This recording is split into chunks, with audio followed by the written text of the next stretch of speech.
So I was just watching the news about a leasing manager here, not in the apartment complex where I live, but in the city that I live in. It's like on the other side of town somewhere, I'm guessing. And yeah. So what they reported on the news was that one of the leasing agents, well, one of the tenants went and killed the leasing agent and then shot and killed herself afterwards, like right after. And I'm just gonna start by saying this. I'm gonna give my opinion on it, but I'm just gonna start by saying this. So the first and foremost, my condolences go to the leasing agent's family and friends and those who loved and knew her. Second of all, not in my opinion. This is just my opinion, okay? Don't come. This is my opinion. Everybody's entitled to their own opinion. Nobody deserves to be murdered, especially over something so simple, something so stupid, or something so just be murdered, period. Second of all, I'm going to be giving my opinion. Nobody has to agree with it or like it or whatever.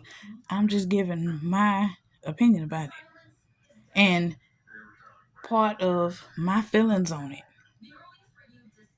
by me being living in apartments and having dealings with leasing the leasing office and people that work in there. Okay, so this is just judging based on all my experience of living in an apartment and different apartment managers and leasing agents or whatever. So, okay, getting into it. After they said that, I'm like, that had me thinking like the police won't say what else. They're only giving like breadcrumbs and minute pieces of what all led up to this. All they willing to say is that the guy that did the killing, it was a murder suicide. The guy that did it was a tenant and he killed the manager in the apartments. So my thing is, this is just all my opinion again, okay? You don't have to like it or agree with it. It's just me giving my opinion. And I'm gonna keep saying that as many times I got to get it across. But anyways, so yeah, my opinion is since they're not giving us very many breadcrumbs, and me going based off on solely on the experience that I have had with previous managers and apartment leasing offices and stuff, and the people that work in there. Okay, I wonder that makes me ask the questions of what happened to make the tenant that mad to go get a gun and shoot her, come back to the office and do that to her. Second of all, the part of me is like, with my experience on dealing with, we're just gonna say the previous manager or leasing office, people that worked, the manager that worked in the leasing office where I currently live at now. So, the way that lady was, her name was Diana Gonzalez. Yeah. But anyways, we just call her Diana. That lady was so mean, so evil, so nasty, so racist, so just everything. I can't even gather, my mind can't even be wrapped around the words to describe this lady. Why she ended up getting fired and sent somewhere else. But, by the owners. But yeah, this situation that happened today, I don't know if it happened today or yesterday, or the same time the situation at Liquid Church happened. But that's another thing.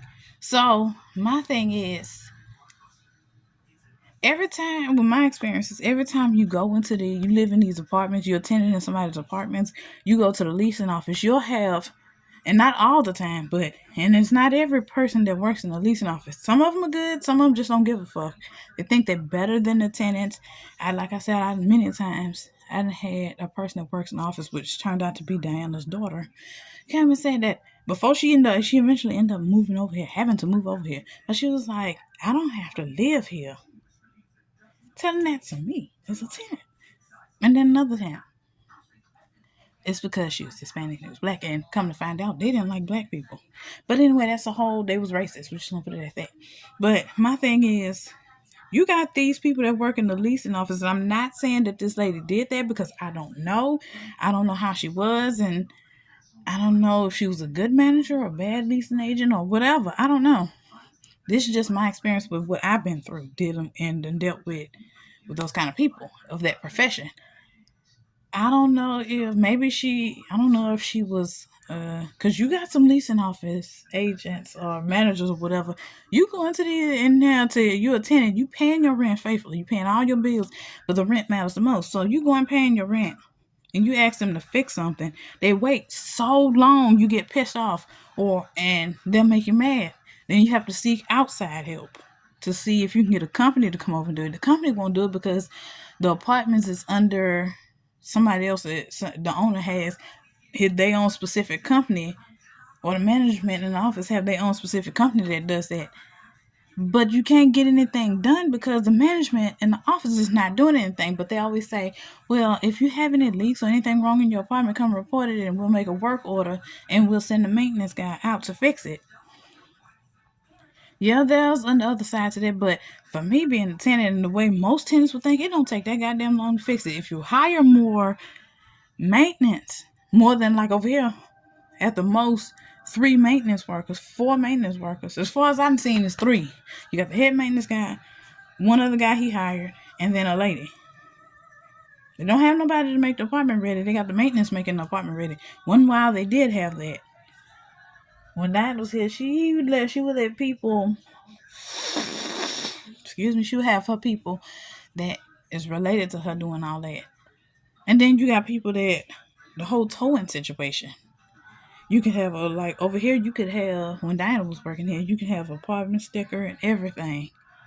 And got all that through the office. They would still find a way to tow your vehicle. That's why every day I go outside to go look at my car, make sure one is still there. That's the main purpose. Because of the history I had with Diana, why wouldn't, even if I didn't have a parking sticker and I drove my car to the house to get something, I would park my car in my grandma's house. I have to have somebody come. I got tired of having somebody come sit in the car so they can't tow the car because somebody is in it while running the house, get something and come back out, or run in the house and use the bathroom and come back out. And spending bus fare and gas money, that adds up very quickly. That gets you closer and closer to broke. Then you got some office managers that's like Diana in a way that she was like, they are so rude to you. They're so disrespectful. They're so evil. Then they think they're better than you because, oh, they just have to work here. They don't have to live here, like the girl said. And you need them because you live here. You have to, basically, they want you to kiss their ass because they work here and you need to live here. You need a place to live. You need a roof over your head. When you should not treat people like that just because you work where they have to live. They are people also. They paying you rent to have a place over their head. You should still treat them like people as well. Nobody is beneath nobody. And in my honest opinion, and me being Christian, nobody's above anybody but Jesus Christ. Anyways, that just got me thinking when they showed that on that segment on the news, like, so since they won't give us any more information about that, I wonder what did she do, or could she have done that pissed the tenant off that bad, pissed that guy off that bad, where he went in there and that was what he felt like was his last resort. The only thing he can do to get something done was, she kept pissing off to the point where he just did what he did. Now I get this. I'm not saying again that I'm not taking his side. I'm not taking anybody's side. Again, he should not have killed her. He should not have done that. Because she has a family. She has loved ones. She has friends. She has people that's going to miss her. And then they said I'll put the link in here somewhere. But to the articles, just in case y'all want to go look at it. But again, this is just my opinion. This is just how I feel about the situation. Coming from a person who lives in an apartment complex. But these people that live in an apartment, I lost my train of thought right quick, but these apartment managers make it so difficult and so hard for the tenants that do live there, especially if they're racially motivated, should we say prejudiced, if they have something against people, or like the other lady that worked under Diana, they had something against one person of their race because her daughter was dating somebody that was outside. Her daughter was basically married to somebody outside her race. So she took her hatred for that person of the same race as me and put that against everybody in that race.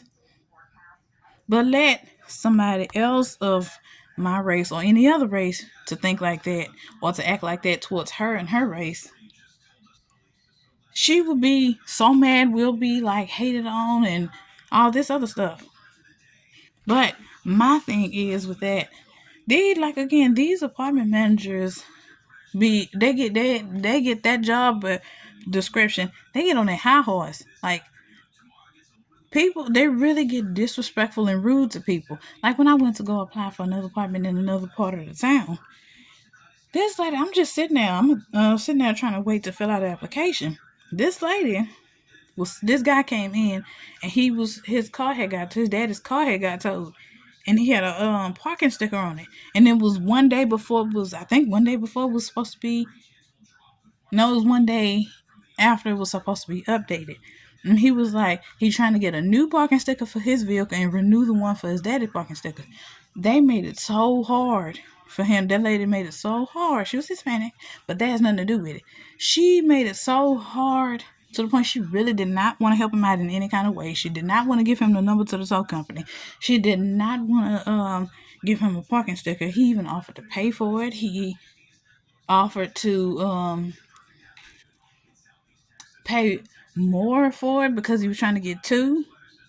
She kept saying that the vehicle that was in question, which was his father's truck, it doesn't matter who truck the name is under, just as long as the insurance is under your name.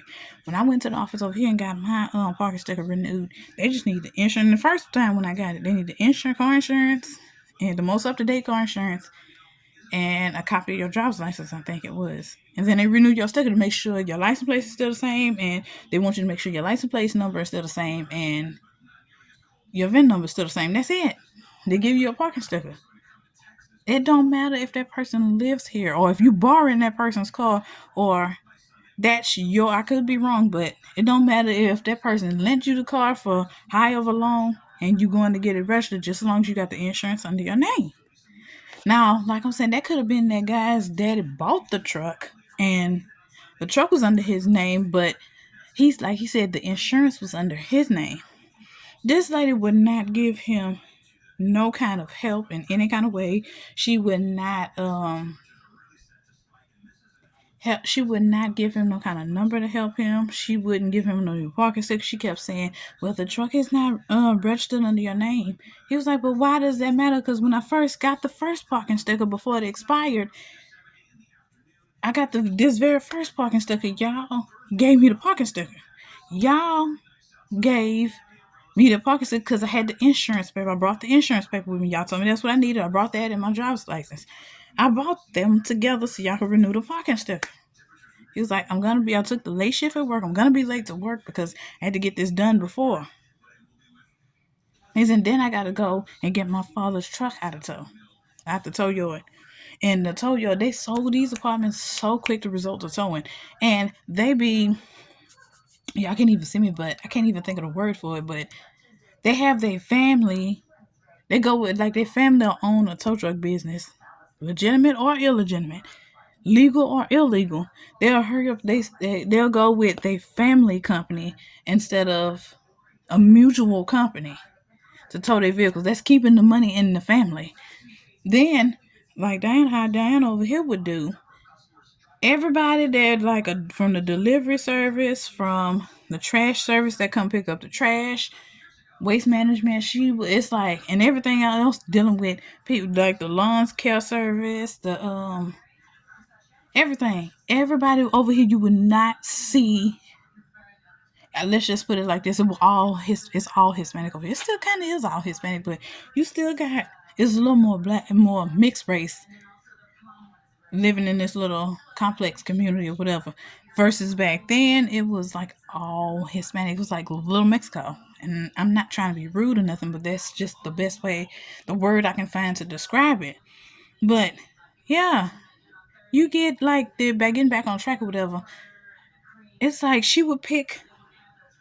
even though this is not right, I felt like it wasn't right. She would pick the race of the people that would deliver over here, the race of the people that would come out and make the apartments ready. The people that, the maintenance, of course, the lawn care service, all had to be Hispanic people and somewhat related to her. And if they wasn't related to her, they had to be Hispanic. They had to be of the same race as her, which goes into the fact that she was racist and it was showing, but well, she was prejudiced. We're gonna put it prejudice. Not gonna try not to use the word racist. She was prejudiced, very prejudiced. So going back to it, that just made me think. Like I told my mom, I'm like, I'm sorry. I send my condolences to the lady that got killed, the manager, the leasing agent that got killed. She didn't deserve for her life to be taken by anybody. She deserved to live as long as God had planned for her to live. She didn't deserve for somebody to take her life. And my condolences to her, her family, her friends, and everybody who knew and loved her. But that had me thinking, like, that had to be, since they're not giving us any other, the news not saying any other information, there had to be some reason why this guy was so pissed off that that's the only thing he thought about was to go and take this lady's life. Because, like, again, you got some of these leasing agents that do not care about nobody but themselves. If you go in there and you asking them, adult to adult, you laying out and telling them you need help with something, or you need something done in the apartment, you need something fixed, done, or whatever in the apartment, or you trying to explain to them things are going, you in a bind with your job or whatever, and you asking them, can you work something out with them? They don't care. And we done had a manager over here before, years and years ago, because I've been living over here almost 20-something years now. But yeah, she was skimming money from the job. That's how she got fired. The money that we would pay, that people would pay in cash, which I don't advise nobody to go pay their rent in cash. Because they can take that and say, you never paid your rent. They could take that and say, oh, we ran out of receipt books, so we don't have no more receipts. We sent somebody to get, they're supposed to be coming in now. You ain't got no receipt saying that you paid your rent. You paid in cash, and they ain't got no document of you paying your rent, so you can get evicted. Don't pay for your rent in cash. That's all I'm saying. Do not pay any type of rent in cash. That's the one thing I can say. But try to do it with your card, that way you got it on your bank statements, or if they don't give you a receipt, you got it on your bank statements. You can hurry them, go pull your bank statements up, be like, look, I paid my rent. Here it is right here in black and white.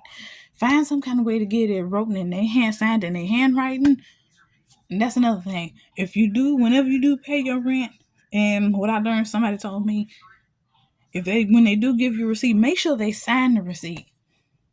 Well, since everything going online now, make sure you screenshot when you pay your rent online through their resident portal or whatever, or you can have it to where it gets emailed, your receipt get emailed to you, or screenshot and send it to somebody you trust, you know, and you love, and you know that's going to have your back regardless, or that's going to save it for you.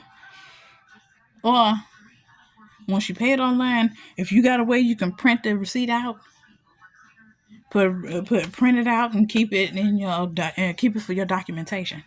But yeah, back on track, going back or whatever. That just had me thinking, like, there had to be some other reason why this man just chose to take this lady's life, which was wrong in itself. That was very wrong. And he took his too, so he wouldn't go to jail. But you take somebody's life 9 times out of 10, you're going to jail. But that just got me to thinking, like I said, I told my mom, I'm like, there had to be something why the police is not saying anything about it. They're not saying anything else about it. They're just giving us a little bit of breadcrumbs. The police won't release any further information. Why? Y'all already saying that the leasing manager got killed.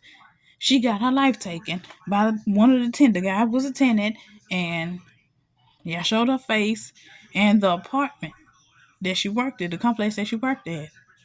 Y'all saying that she was a cancer survivor, a breast cancer survivor. She was a few days away from her birthday. Y'all see that when I edit this together and put the link in or whatever. And yeah, y'all said her name and everything. Why can't y'all give us the rest of what happened? Why? Like, what was it all over? What situation led to this moment? What got us from that point A to this point B? Excuse me. So, yeah, I did just leaving everybody wondering, that's like leaving everybody on a cliffhanger, making everybody think, oh, it could have been this, it could have been that, it could have been tenant, manager, something went bad, or she probably wouldn't want to give took his rent or whatever, and still tried to evict him, or she wanted him out and he was a day behind or a week behind, because I think late fees start automatically after the 5th. He probably paid his rent late, was going to pay his rent late because something, you never know, something else could have happened why he couldn't pay his rent on time. There could have, like I said, it could have been problems at his job. There could have been problems with the government because maybe he was receiving disability and something happened with that and he didn't get his money on time, or maybe, I don't know. There's a lot of things that could have happened that could have led from point A, him and her talking, to point B, which made him take out a gun and want to take this lady's life. And again, to end this video, my condolences to the deceased and her family and her friends, and I'm sorry that y'all lost your family member this way, your mother, daughter, sister, or whoever she was to you. I'm sorry that y'all lost in this manner. This should not have happened. She should not have had her life taken, regardless of what the situation was. And again, my condolences goes out to y'all, and I'm sorry that y'all are hurting like this. God bless y'all, and I'll send my prayers y'all's way. But yeah, that's it, y'all guys. I just want to come on here and give my little 2 cents about this. Y'all have a blessed night. See y'all later.